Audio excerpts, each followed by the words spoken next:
नमस्कार, आप देख रहे हैं इंडिया वॉइस। में हूं आपके साथ रिया डंगवाल। बात करेंगे छत्तीसगढ़ की खबरों की। एक बार फिर छत्तीसगढ़ में महादेव के मामले ने तूल पकड़ लिया है, जिस पर अब सियासत भी शुरू हो गई है।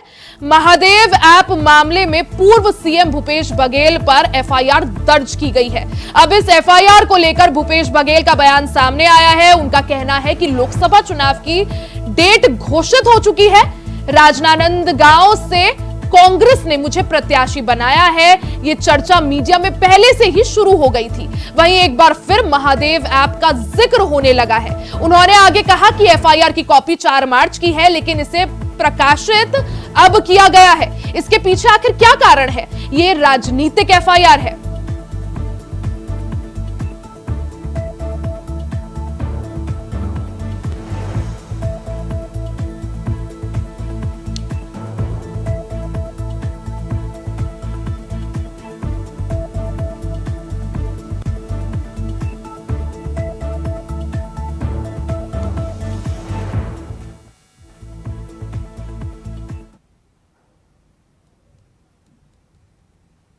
क्यों नहीं करा रहे हैं, इसके बारे में बता दो।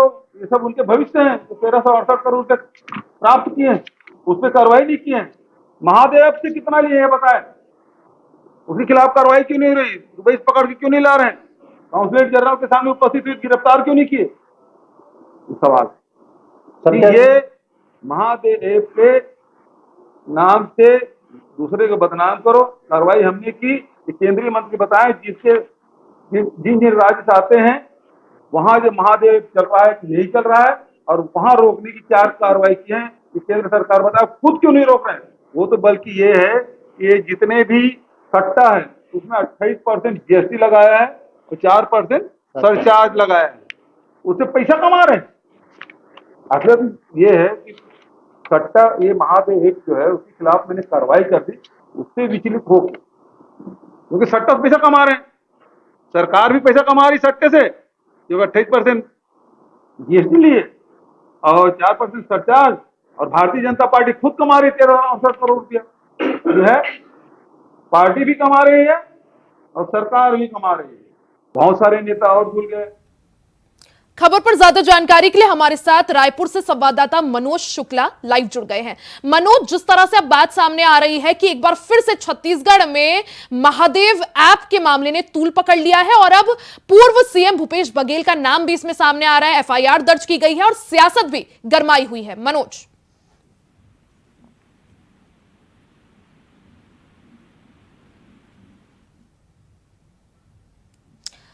ठीक है, मनोज से संपर्क फिलहाल टूट चुका है। एक बार फिर से संपर्क साधने की कोशिश करेंगे। फिलहाल आपको बता दें कि एक बार फिर से छत्तीसगढ़ में सियासत पूरी तरह से गरमा गई है। महादेव ऐप के मामले ने एक बार फिर से तूल पकड़ लिया है और इसमें पूर्व सीएम भूपेश बघेल का नाम भी सामने आया है। पूर्व सीएम भूपेश बघेल के खिलाफ एफआईआर दर्ज की गई है, जिसको लेकर अब राजनीति भी पूरी तरह से गरमा गई है। वहीं पूर्व सीएम भूपेश बघेल का कहना है कि ये महज एक राजनीतिक एफआईआर है, षड्यंत्र रचा जा रहा है उनके खिलाफ। वहीं इसको लेकर अब उनका बयान भी सामने आ गया है। बता दें कि पूर्व सीएम भूपेश बघेल को कांग्रेस ने लोकसभा के लिए प्रत्याशी बनाया है और भूपेश बघेल का यही कहना है क्योंकि मुझे प्रत्याशी बनाया गया है तो कांग्रेस के डर से भारतीय जनता पार्टी ये राजनीतिक एफआईआर में शामिल है। इस खबर पर ज्यादा जानकारी के लिए एक बार फिर से हमारे साथ मनोज शुक्ला जुड़ गए हैं। मनोज, जिस तरह से महादेव ऐप का ये जो मामला है, एक बार फिर से इसने छत्तीसगढ़ में सियासत जो है गरमा गई है इसकी वजह से, और अब पूर्व सीएम भूपेश बघेल का भी नाम सामने आया है और इसको लेकर सियासत पूरी तरह से जो है गरमाई हुई है। मनोज, बिल्कुल दिया, आपको बता दें कि पूर्व मुख्यमंत्री भूपेश बघेल का नाम जब से महादेव ऐप सट्टा में आया, उनके खिलाफ एफआईआर हुई, तब से छत्तीसगढ़ की साथ साथ जो है पूरे देश की सियासत गरमा गई है।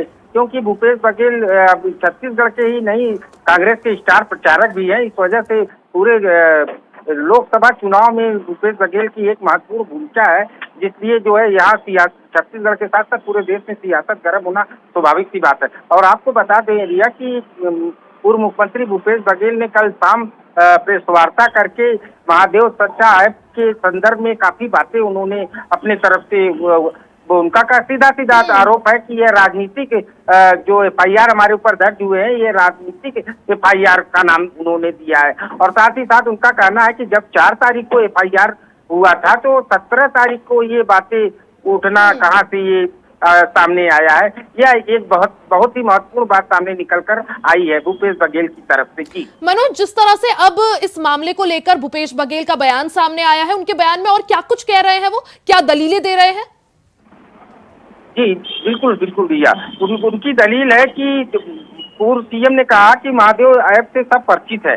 सरकार में रहते हुए उन्होंने अपने जब उनकी सरकार थी छत्तीसगढ़ में तो निश्चित रूप से उन्होंने महादेव ऐप को लेकर काफी कार्रवाई भी की थी और काफी वसूली भी की थी, जिसकी वजह से वो साफ साफ तौर पर मीडिया से कह रहे हैं कि हमने तो इतनी कार्रवाई की थी, उसके बावजूद हमारे आज भी जो है वो बीजेपी के ऊपर आरोप लगा रहे हैं कि महादेव ऐप धड़ल्ले से चल रहा है, उस पर कोई कार्रवाई अभी तक केंद्र की सरकार की तरफ से नहीं हुआ है और ना ही राज्य सरकार की जो बीजेपी की सरकार विष्णुदेव साय की सरकार अभी बनी है उनकी तरफ से भी महादेव ऐप पे अभी कोई कार्रवाई नहीं होना सुनिश्चित हुआ है। मनोज साथ ही अगर बात की जाए विधानसभा चुनाव से पहले हमने देखा था ये जो मामला था महादेव ऐप का, इसने बहुत तूल पकड़ा था और कहीं ना कहीं उसका फायदा भी भारतीय जनता पार्टी को होता हुआ दिखाई दिया क्योंकि भूपेश बघेल का नाम उस चीज में सामने आया था।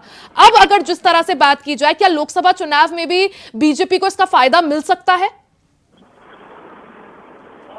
जी भैया बिल्कुल, बीजेपी को महादेव ऐप के नाम पर निश्चित रूप भूपेश बघेल का नाम सामने लाने का जो भी राजनीतिक भूपेश बघेल इसको राजनीतिक षड्यंत्र बता रहे हैं, उनकी तरफ से ये कहा जा रहा है कि इसका फायदा लेने के लिए ही बीजेपी ऐसा कार्य कर रही है। हमारा नाम जबकि FIR में नहीं है, उस जबरदस्ती अधिकारियों से दबाव डालकर हमारा नाम जो है FIR में डाला गया है। और मुख्यमंत्री भूपेश बघेल ने एक बात और साफ तौर पर कहा कि मैं किसी भी चीज से डरने वाला नहीं हूं। अगर बीजेपी ये सोच रही है कि मैं डरूंगा तो ऐसी कोई बात बीजेपी अपने दिलो दिमाग से निकाल दे कि मैं डरने वाला हूं और ना ही मैं पीछे हटने वाला। और एक महत्वपूर्ण बात बता दूं रिया कि पूर्व मुख्यमंत्री भूपेश बघेल जो है कांग्रेस के राजनाथ गांव से लोकसभा प्रत्याशी हैं, जिसका असर निश्चित रूप से राजनीतिक में पड़ेगा ही।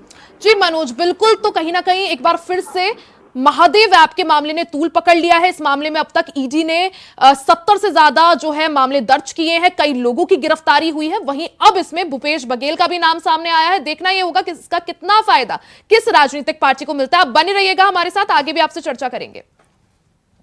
वहीं खबर रायपुर से है, जहां निर्वाचन आयोग ने चुनावी चंदे यानी इलेक्टोरल बॉन्ड की एक और सूची सार्वजनिक कर दी है, जिसे लेकर राजनीतिक पार्टियां एक दूसरे पर आरोप लगा रही है। मीडिया के सवालों का जवाब देते हुए कैबिनेट मंत्री बृजमोहन अग्रवाल ने कहा है कि कांग्रेस के पास अब कोई मुद्दा नहीं बचा है। कांग्रेस ने भी पहले इलेक्टोरल बॉन्ड से पैसा लिया है, पहले वो अपने बारे में बताए। वहीं पूर्व मुख्यमंत्री भूपेश बघेल के ऊपर महादेव ऐप को लेकर हुई FIR पर उन्होंने कहा कि जो जैसा करेगा वो वैसा भरेगा।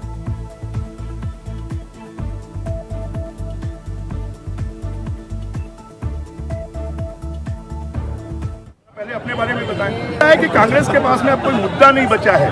कांग्रेस ने भी लिया इलेक्ट्रॉल बॉन्ड में पैसा, तो जरा पहले अपने बारे में बताएं है कि कांग्रेस के पास में अब कोई मुद्दा नहीं बचा है। कांग्रेस ने भी लिया इलेक्ट्रॉल बॉन्ड में पैसा, तो जरा पहले अपने बारे में बताएं है कि कांग्रेस के पास में अब कोई मुद्दा नहीं बचा है। कांग्रेस ने भी लिया इलेक्ट्रॉल बॉन्ड में पैसा, तो जरा पहले अपने बारे में बताएं है कि कांग्रेस के पास में अब कोई मुद्दा नहीं बचा है। कांग्रेस ने भी लिया इलेक्ट्रॉल बॉन्ड में पैसा, तो जरा पहले अपने बारे में बताएं है कि कांग्रेस के पास में अब कोई मुद्दा नहीं बचा है।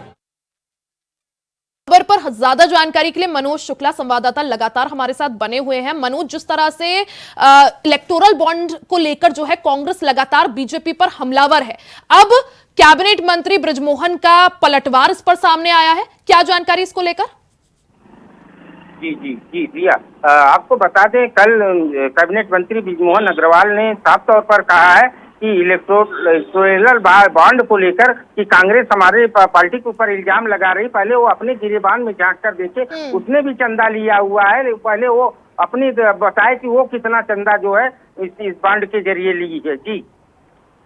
जी मनोज, साथ ही जिस तरह से भूपेश बघेल का नाम महादेव ऐप को लेकर भी सामने आया, उसको लेकर भी कैबिनेट मंत्री बृजमोहन ने तंज कसा है। जी जी बिल्कुल लिया। बृजमोहन अग्रवाल ने साफ तौर पर कहा है कि जो जैसी करनी वैसी भरनी, उनकी एक कहावत रही है कि अगर इस तरह की बातें सामने आ रही है तो उन्होंने साफ तौर पर तंज भूपेश बघेल के ऊपर कसते हुए ये कहा कि जैसा जो करेगा वैसा वो भरेगा। जी मनोज, साथ ही जिस तरह से 11 जो है लोकसभा सीट हैं छत्तीसगढ़ में, और यहां पर देखा जाए तो कैबिनेट मंत्री बृजमोहन जो है उनको भी भारतीय जनता पार्टी ने प्रत्याशी बनाया, वहीं दूसरी तरफ भूपेश बघेल भी प्रत्याशी हैं। ऐसे में जिस तरह से कांग्रेस वर्सेस भारतीय जनता पार्टी चल रहा है और तमाम जो मुद्दे हैं, कहीं कभी पोस्टर वॉर चल रहा है, कभी कार्टून वॉर चल रहा है, कभी इलेक्टोरल बॉन्ड को लेकर घेरा जा रहा है, तो कभी महादेव ऐप को लेकर घेरा जा रहा है। क्या लगता है मनोज, कौन सा मुद्दा कितना भारी पड़ेगा? जी जी रिया, बिल्कुल। रिया, आपको बता दें कि जब से छत्तीसगढ़ में बीजेपी की सरकार बनी है तब से लगातार जो है, अभी विधानसभा सत्र चला था जो जिसमें कांग्रेस के कार्यकाल की पूरी तरह से जांच की बातें लगातार सत्र के दौरान जो है कांग्रेस की जितनी भी योजनाएं थी उनकी जांच के लिए कमेटी गठित की गई। और साथ ही साथ लोकसभा चुनाव है तो निश्चित रूप से एक दूसरे पर पार्टियां हमलावर होना स्वाभाविक सी बात है। और लोकसभा चुनाव में बीजेपी एक दावा कर रही है कि 11 की 11 सीटें हम छत्तीसगढ़ से इस बार जीत कर दिखाएंगे, और 400 पार का नारा जो है ये दे चुकी है बीजेपी पहले से। उसी के तहत बीजेपी एकदम अच्छे से कार्य कर रही है। जी मनोज, जिस तरह से विधानसभा चुनाव से पहले जो है जो भी वादे किए गए थे उनमें से ज्यादातर जो वादे हैं, जो ज्यादातर मोदी की गारंटियां हैं वो पूरी हो चुकी हैं। जहां एक तरफ छत्तीसगढ़ सरकार जो है वो महिलाओं के लिए कई सारी योजनाएं लाई, जिसमें महातारी योजना भी शामिल है, वहीं अब कांग्रेस ने भी लोकसभा चुनाव से पहले कई सारे जो है वादे कर लिए हैं जिनमें महिलाओं के लिए कई योजनाएं शामिल है। क्या लगता है किसका पलड़ा कितना भारी होगा?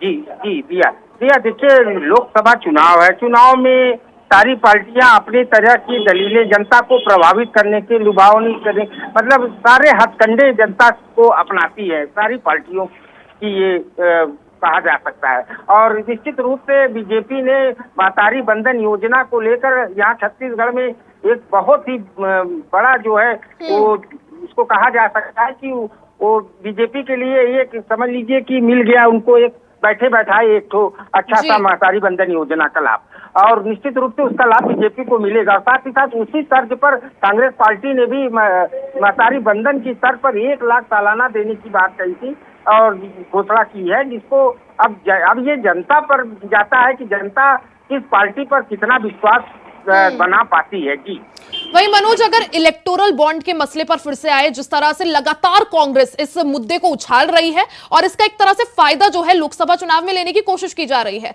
और ठीक लोकसभा चुनाव से पहले सुप्रीम कोर्ट का यह निर्णय आना, सुप्रीम कोर्ट का यह फैसला सुनाना कि इसका सारा का सारा जो भी डेटा है वो सार्वजनिक हो, अब कांग्रेस इसको लेकर काफी ज्यादा भारतीय जनता पार्टी को घेरती हुई दिखाई दे रही है। वहीं अब जिस तरह से बीजेपी के नेताओं का पलटवार सामने आया है, इसको लेकर क्या जानकारी?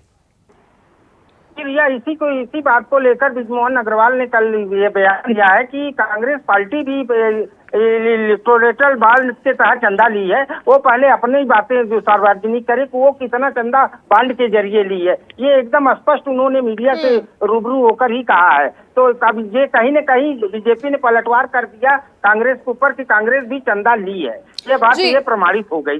जी ठीक है मनोज, तो कहीं ना कहीं छत्तीसगढ़ में सियासत पूरी तरह से गरमाई हुई है। आप बने रहिएगा, आप हमारे साथ आगे भी चर्चा करेंगे। वही खबर कोरबा से है, जहां पाली ताना खार विधानसभा के दिग्गज कांग्रेस नेताओं के साथ लगभग 1200 से ज्यादा की संख्या में कांग्रेस कार्यकर्ताओं ने बीजेपी का दामन थाम लिया है। कांग्रेस के जिला महामंत्री शैलेश सिंह ठाकुर ने बीजेपी की सदस्यता ले ली है। आपको बता दें कि कोरबा लोकसभा बीजेपी प्रत्याशी सरोज पांडे, कैबिनेट मंत्री लखनलाल और धर्मलाल कौशिक के कटघोरा विधायक प्रेमेंद्र पटेल की मौजूदगी में शैलेश सिंह ने बीजेपी का दामन थामा है।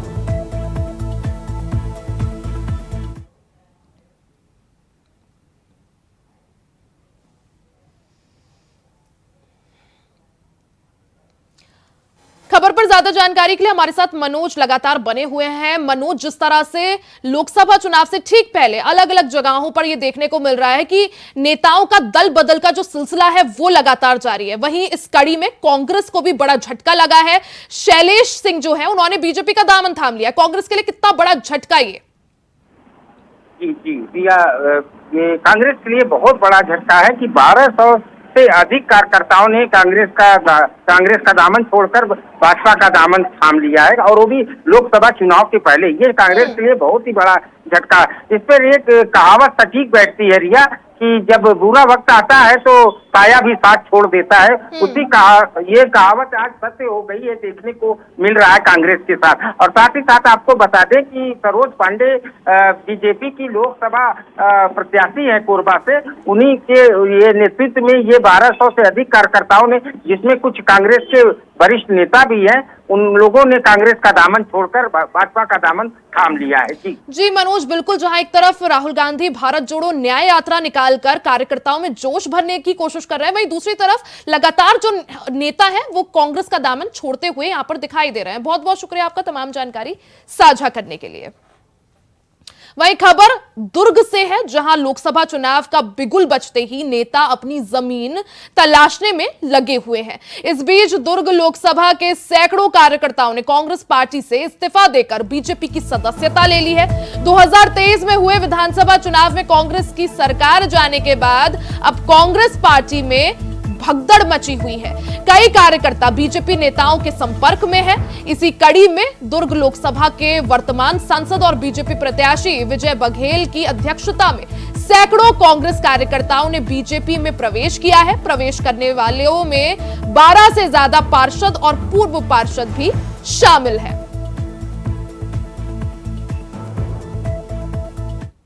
कल ये तो भारतीय जनता पार्टी के रीति नीति से और माननीय नरेंद्र मोदी जी से कार्यों से प्रभावित होकर लोग स्वतः स्वस्फूर्त भारतीय जनता पार्टी की सदस्यता लेने आतुरता से लगे हुए हैं। अब उनका हार्दिक अभिनंदन करते, स्वागत करते हैं। और ये सिर्फ दुर्ग लोकसभा में नहीं, पूरे छत्तीसगढ़ में, पूरे देश में इस तरह के माहौल बने हुए हैं। वहीं छत्तीसगढ़ की 11 लोकसभा सीटों में होने वाले चुनाव को लेकर राज्य मुख्य निर्वाचन पदाधिकारी रीना बाबा साहिब कांगले ने प्रेस कॉन्फ्रेंस की। उन्होंने बताया कि पूरे प्रदेश में 3 चरणों में मतदान होंगे। पहले चरण में 19 अप्रैल को बस्तर में चुनाव होगा, दूसरे चरण में 26 अप्रैल को कांकेर, महासमुंद और राजनांदगांव में मतदान होगा। वहीं तीसरे और अंतिम चरण में 7 मई को रायपुर, बिलासपुर, सरगुजा और रायगढ़ और कोरबा में और दुर्ग में चुनाव होगा। वहीं आचार संहिता लागू होते ही उड़न दस्तों के माध्यम से कार्रवाई की जा रही है। नक्सल प्रभावित क्षेत्रों में के लिए आईजी को जिम्मेदारी दी गई है। के द्वारा देश के सभी लोकसभा क्षेत्रों के लिए निर्वाचन कार्यक्रम की घोषणा कर दी गई है और 16 मार्च 24 को 3 बजे से जो है इस घोषणा के साथ ही छत्तीसगढ़ राज्य के सभी 11 लोकसभा क्षेत्रों में आदर्श आचरण संहिता प्रभावशील हो गई है। राज्य में मैं आपको बताना चाहूँगी कि जो लोकसभा के संबंध में तैयारियां हैं वो पूर्ण हो चुकी है। राज्य के 11 लोकसभा क्षेत्रों में से 6 जो लोकसभा सीट है वो अनारक्षित है, 4 सीटें अनुसूचित जनजाति वर्ग के लिए आरक्षित है और 1 सीट जो है अनुसूचित जाति वर्ग के लिए आरक्षित है। खबर बालौदा बाजार से है, जहां डीएम केएल चौहान ने सभी राजनीतिक दल और मीडिया से बातचीत की, उनके साथ बैठक की। भारतीय निर्वाचन आयोग ने लोकसभा चुनाव की आचार संहिता लागू कर दी है। इसी के चलते डीएम ने राजनीतिक दल और मीडिया के सभी साथियों के साथ बैठक की है। डीएम ने निर्देश देते हुए कहा कि सभी दल आदर्श आचार संहिता का पालन करें।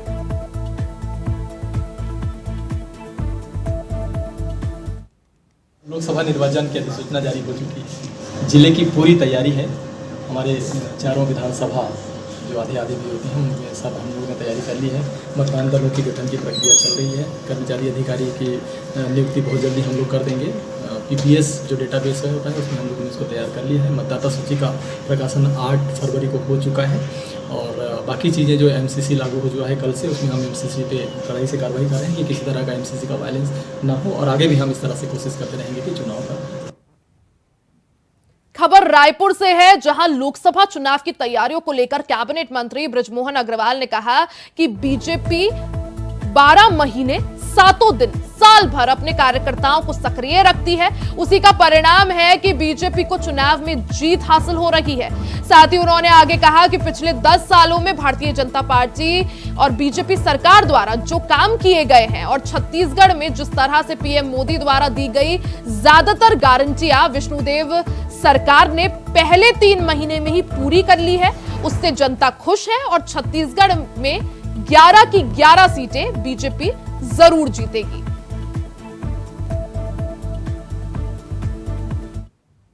देखिए, भारतीय जनता पार्टी 12 महीना 7 दिन साल भर अपने कार्यकर्ताओं को सक्रिय रखती है और उसी का परिणाम है कि लगातार भारतीय जनता पार्टी राज्यों में भी और देश के चुनाव को भी जीतती है। इस बार तो मोदी जी के 10 साल का काम और पिछले 3 महीनों में ही मोदी जी ने जितनी गारंटी विधानसभा चुनाव में छत्तीसगढ़ की जनता को दी थी वो सभी पूरी कर दी। चाहे वो मातृ वंदन योजना हो, चाहे वो किसानों के खाते में 1 एकड़ के पीछे लगभग 20,000 रुपये देने का मामला हो, 2 साल के बकाये बोनस का मामला हो और साथ में तेंदुपत्ते की मजदूरी 4500 से 5500 रुपये करने का मामला हो, तो लगभग सभी वर्गों के लिए पीएससी की जांच का मामला हो, तो सभी मामलों में मोदी जी की गारंटी को जो 5 साल के लिए थी उसको 3 महीने में विष्णुदेव जी की सरकार ने पूरा किया है। खबर बालौदा बाजार से है, जहां भारतीय जनता पार्टी के लोकसभा प्रत्याशी बृजमोहन अग्रवाल ने चुनाव प्रचार शुरू कर दिया है। उन्होंने कहा कि मोदी की गारंटी जो 5 साल की थी उसे हमने 3 महीने में ही पूरा कर दिखाया है। किसानों के धान का पूरा पेमेंट क्लियर कर दिया गया है, 2 साल का बोनस दिया गया है। मातारी वंदन योजना से हमने छत्तीसगढ़ की मातारियों का मान सम्मान बढ़ाया है, हर महीने 1000 रुपए दे रहे हैं। प्रधानमंत्री किसान सम्मान निधि योजना से किसानों को हर साल 6000 रुपए दिए जा रहे हैं।